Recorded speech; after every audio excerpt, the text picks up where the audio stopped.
line of the song. मेरे देश की धरती सोना उगले उगले हीरे मोती, मेरे देश की धरती, मेरे देश की धरती सोना उगले उगले हीरे मोती, मेरे देश की धरती means all proud we are the Indians. And आज का जो दिन है, through the song you may understand that today is World Soil Day. And today is 5th of December. The 5th December is marked as World Soil Day because now first you have seen the different speeches and different. My one question to you: is soil a living thing or is a living thing? Soil बहुत ही ज़्यादा एक ऐसा चीज़ है जो कि living thing है, but it cannot walk. It cannot move from one place to another, but still, when you give water to the soil, you have seen वो सांस लेता है. कभी देखा है जब मिट्टी में पानी डालोगे तो क्या होता है? वो पानी को एब्सॉर्ब करता है, वो ऑक्सीजन होता है, मिट्टियों में ऑक्सीजन होते हैं. मिट्टी समथिंग जिससे ये पूरा देश, ये पूरी दुनिया, ये पूरी धरती मिट्टी से बनी है. Your पंच तत्व, which is also known as the 5 elements, 5 तत्व में थी जिससे हम सब का बॉडी मिट्टी से बना है. एंड आज के दिन मिट्टी जो जैसे आप सब लोग समझते हैं कि मिट्टी is something World Soil Day, what is its importance? But World Soil Day is actually very important just because this soil, जिस soil को आप देखते हो, इसको हम धरती माँ कहते हैं. करेक्ट कहते हैं. ये जो मिट्टी है, मिट्टी से ही हमारी पहचान है. आपने एक ये श्लोक भी सुना होगा, जन्मी जन्मभूमिश्च स्वर्गवती गरेसी, अर्थात क्या? मातृ और मातृभूमि ये बहुत ही पूजनीय है. आपको ये सारी चीजें पता होना चाहिए. जन्मी जन्मभूमिश्च. वैसे ही आज का जो हमारा वर्ल्ड सॉइल डे है, मिट्टी को कभी हाथ में उठाना और एक बार ऑब्जर्व करना. Just observe the soil from the nearest, क्योंकि अभी people are not seeing the soil, unnecessary they are busy. Go to the soil, carry it in your hand and see when you water the plant. जब आप plant को water करते हो, आप देखोगे कि वो सॉइल ऑक्सीजन लेता है, सांस लेता है, आपके पानी को वो ऑब्जर्व करता है, एब्जॉर्ब करता है. ऑल्सो ऑल द सॉइल, हम ये भी बोलते हैं कि पता नहीं किस मिट्टी का है. आपका जो बॉडी है ये मिट्टी से बना हुआ है. ऑल ऑफ अस, हम सभी का बॉडी, क्योंकि जहाँ की धरती जैसी होती है, जो मिट्टी जैसी होती है, वैसी वहाँ के, ऐसा बोला जाता है, लोग होते हैं. आपके इंडिया में ज्योग्राफिकल फीचर्स की अगर हम बात करें तो हमारे देश की जो मिट्टी है वो बहुत अच्छी है. क्यों अच्छी है? क्योंकि यहाँ पे हर टाइप के क्रॉप्स हो सकते हैं, हर टाइप के प्लांट्स हो सकते हैं. एंड सॉइल ये निर्जीव नहीं है, ये जीव है. It is a living thing. उसमें आप देखोगे सॉइल सांस लेता है. सॉइल ही है जो प्लांट्स को न्यूट्रिशन प्रोवाइड करता है. आपने लेयर्स ऑफ सॉइल जाना, humus is the layer, top soil is there, sub soil is there, but this soil actually provide nutrients to the plant. हमारी बॉडी में हम सुनते हैं कि मैग्नीशियम की कमी है, फॉस्फोरस की कमी है. जैसा सॉइल होगा वैसा न्यूट्रिएंट्स होगा और वैसे ही लोग होंगे. क्योंकि जो भी सॉइल आप देखते हो, और आपकी जगह का, आपकी स्पेशली और उत्तर प्रदेश का जो सॉइल है वो सबसे अच्छा है. क्यों अच्छा है? क्योंकि दिस टाइप ऑफ सॉइल यहाँ पे आप यहाँ पे अभी धान एंड गेहूं, ये जो दोनों होते हैं, आप हर समय आप खरीफ क्रॉप्स भी आपको मिलते हैं, रबी क्रॉप्स भी मिलते हैं आपको. ये दोनों ही क्रॉप्स आपको मिलते हैं.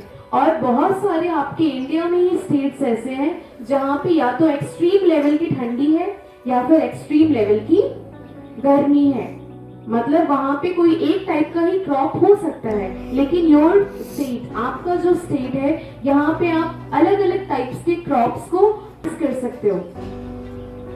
अभी आपने देखा था कि यू हैव जस्ट, अभी आपको अलग अलग क्रॉप्स आपको मिल रहे हैं. इस टाइम का जो ये एग्रीकल्चरल टाइम है, इस समय जितने भी फार्मर्स हैं वो फिर फार्मिंग कर रहे हैं. फार्मिंग्स में जब आप मिट्टी पे चलते हो ना, when you go to the soil, soil also connects to you. And soil का मतलब सिर्फ ये नहीं होता है कि हम एग्रीकल्चर के लिए यूज कर रहे हैं. soil का मतलब होता है कि we are connecting ourselves to the soil. हम अपने आप को इस माँ धरती से कनेक्ट कर रहे हैं. This is the purpose of the soil. And soil, always remember, जैसा soil में nutrients होगा वैसा ही आपका प्लांट. आप जो बोलते हो ना, magnesium is less, phosphorus is less, this is less, this type of vitamin is less. Why it happens? क्यों होता है ये? क्योंकि ये चीज हम लोग मिट्टी को प्रोवाइड नहीं कर रहे हैं. नो, वन मोर थिंग, अभी बहुत सारी जगह पे क्रॉप की कल्टीवेशन हुई. आप लोगों ने क्रॉप्स को अपने घरों में भी रखा. They have burn the soil. जैसे खेत में खेती करने के बाद जो सामान, जो क्रॉप्स आ गया, उसके बाद बहुत सारे लोग क्या करते हैं, जला देते हैं. करते हैं. पराली जो होती है, जलती है ना, उस समय आपको नहीं पता आपकी जो मिट्टी है, जो उस जगह का सॉइल है, वो लिटरली चीख चीख के रोता है. बहुत तेज माँ धरती रोती है उस समय. और ये साइंटिस्ट ने इसको मेजर किया है. वहां पे जब आप जाके मेजर करोगे ना, देखोगे धरती चिल्ला चिल्ला के रो रही है. People are not care about it. इसको लोग कभी ध्यान नहीं देते हैं. They are not careful regarding this. They used to say कि मिट्टी को वहां पे जला दिया, आग लगा दिया. पर वो कितना ज्यादा उस समय मिट्टी हमारी रोती है. उस समय हमारा सॉइल में पॉल्यूशन होता है. जितने भी न्यूट्रिएंट्स होते हैं उस समय सॉइल के, वो सब जल के राख हो जाते हैं. और जो मिट्टी, जो सजीव है, जिसमें इतने सारे पावर्स हैं, वो मिट्टी खत्म हो जाती है. उसके जो न्यूट्रिएंट्स हैं वो खत्म हो जाते हैं. इसीलिए अभी के समय में यू विल सी कि बहुत जल्दी एजिंग फास्ट हो जा रही है. बहुत जल्दी लोग एजेड होने लग रहे हैं. Your hairs, even everyone of hairs, it start growing faster. Why it is happening? क्यों हो रहा है ये? जस्ट बिकॉज सॉइल को प्रॉपर न्यूट्रिशन नहीं मिल रहा है. हम लोग सॉइल का देखभाल नहीं कर रहे हैं. आप जब कभी सुनोगे ना, मिट्टी भी जो होती है वो आपसे बात करना चाहती है. आप कभी देखियो, जब आपने जैसे प्लांटिंग कर दिया, उसके बाद पेड़ पौधे लहराते हैं. जब लहराते हैं वो, दैट मीन्स वो खुश हैं. अगर आपका प्लांट बहुत हरा भरा नहीं है, मुरझा जा रहा है, मतलब पहले तो सॉइल में कमी है.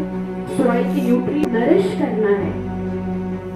आपका जो भी आपका गार्डन है, आपका जहाँ पे भी फार्मिंग होती है, फार्म एरिया है, वहाँ पे फार्म हाउस में भी आपको कभी कभी जाना चाहिए. और टॉक टू द सॉइल. मिट्टी में जाके मिट्टी से बात करो. Just nourish, give a nourishment to your soil. उस मिट्टी को नरिश करो, उससे बात करो. And keep caring of. उसमें फर्टिलाइजर्स डालने चाहिए, लेकिन आर्टिफिशियल फर्टिलाइजर्स नहीं, नॉन ऑर्गेनिक नहीं. ऑर्गेनिक खाद डालो. ऑर्गेनिक मीन्स जो सबसे बढ़िया है, आपके घरों में जो सब्जियों के छिलके होते हैं, दैट इज ऑर्गेनिक. उसको इकट्ठा करो. Banana piece, the potato piece, collect these things.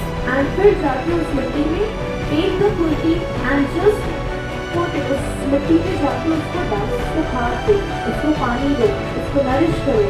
Even the very best thing, जो सबसे बढ़िया क्या है, काउ डंग मैन्योर, वो सबसे बढ़िया होता है. उसको आप जाके खाद पानी उसको दो, और फिर आप अपने प्लांट को लगाओ. और देखो प्लांट कितना तेज लहराता है, कितना अच्छा खुश रहता है. आपको भी अच्छा लगेगा कि ये प्लांटिंग मैंने की है. Always plant a tree. एक पौधा जरूर लगाओ, हर दिन लगाओ. इफ इट इज पॉसिबल हर महीने लगाओ प्लांट्स. अगर हम लोग वीकली नहीं लगा सकते, तो नए नए प्लांट्स आपको अलग अलग जगह लगाने चाहिए. और फिर जब आज के 10 साल बाद या आज के 5 साल बाद वो जितने जल्दी बड़ा होगा, जब आप देखोगे, तो यू विल फील प्राउड कि ये प्लांट मैंने लगाया था, ये मेरा लगाया हुआ आम का पेड़ है, या ये मेरा लगाया हुआ पपीते का पेड़ है. You will feel proud. आपको खुद गर्व होगा अपने ऊपर. और उस प्लांट का केयर करो. जाओ और उसको देखो, किसी भी प्लांट को, उसको अपना फ्रेंड बनाओ और जाओ उससे बात करो. आज तो तुम बहुत हरे भरे दिख रहे हो, बहुत अच्छे लग रहे हो. Talk to the plants. It's a good habit. ये बहुत अच्छी आदत है आपकी. आप अपने स्कूल में देख रहे इतने सारे plants, they are all green. Why they are green? Because we are connecting to the soil. हम लोग मिट्टी से भी कनेक्टेड हैं, हम लोग प्लांट से भी कनेक्टेड हैं.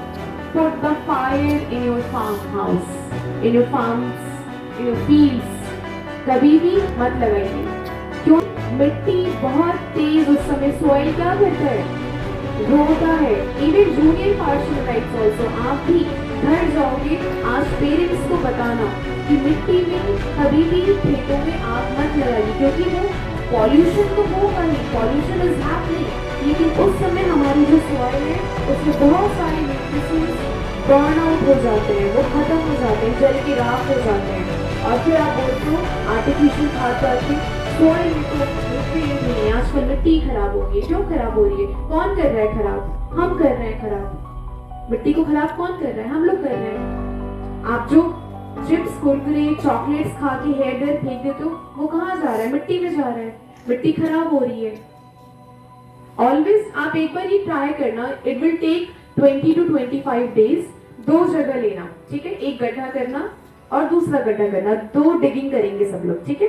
प्लास्टिक्स या जितनी भी ये सारी चीजें होती हैं, wrappers, you put it there, उसको वहां पे जाके डिकम्पोज करना। और दूसरा जगह लेना जहां पे आप अपने जो ये पील्स हैं, सब्जियों के छिलके हैं, या जो भी घर का जो बायोडिग्रेडेबल वेस्ट है, मतलब जो मिट्टी में जाके डिग्रेड हो जाए, मिक्सअप हो जाए, उन चीजों को डालना। और जाके 1 महीने बाद ऑब्जर्व करना, आप देखोगे कि जहाँ पे आपने रैपर्स यूज किए हैं, प्लास्टिक्स यूज किए हैं, वो सॉइल खराब हो रहा है और वैसा का वैसा ही वो बहुत सालों तक है। और जहाँ पे आपने छिलके डाले वहाँ पे देखना अर्थवॉर्म्स लगेंगे, कीड़े आएंगे। मतलब क्या कर रहे हैं ये सब? Always remember one more line, and earthworm is always the farmers friend. मदद करता है, खेती करने में मदद करता है, सॉइल को लूज करता है। जो डिगिंग करोगे ना, आपका soil, always respect to your soil, okay? और सब लोग कभी भी सॉइल, धरती का पैर छूना है कि हे माँ धरती आप हैं, और हमें जो भी मिल रहा है वो माँ धरती ही दे रही है।